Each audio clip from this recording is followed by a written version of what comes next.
out there justifying this genocide, still willing to back it with finances and military aid. And the worst ones are, for me, are the ones who remain silent, who Yeah. claim they are Muslims, we support the Arabs or we support the Ummah, but they remain silent and show feathers, basically. They make a statement on X or social media, such a prime minister, such a Muslim leader has stated that we will cut ties with Israel. It's all, well, a load of baloney. They still have connections with Israel. They still give oil and petrol and military means to Israel. This is the worst part for me, Brother Yusuf, is the fact that the Muslim countries have remained silent in this genocide, and their turn will come.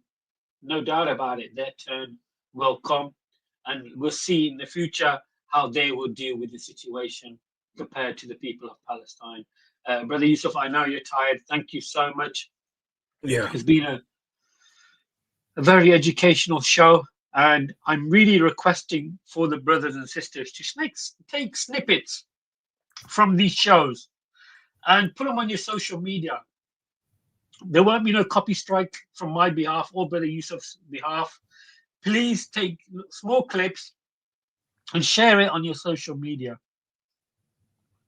Even just today, over 50 people, Palestinians, have been killed. Over 50, including women and children. It's devastating. It really is. This is Hind Rajab. You remember Hind Rajab? This is a Of course. classroom. 4,032 empty classrooms, 26%. I mean, there's no more schools. 3,046 before they could grow up. These pictures are something else. Is imagery, and these bright young kids, the bright kids basically that are just being destroyed, their lives, and more are being killed. So this, as we are talking now, I mean, tonight you're gonna have children being killed, people being killed, and this is just Gaza. We haven't even gone to the West Bank. I haven't even gone to the horrors of what's happening in the West Bank. That's another discussion on its own. Maybe we should discuss just a topic on the West Bank and what is basically happening in the various cases there. Spend a lot of time on Gaza. What's happening in the West Bank is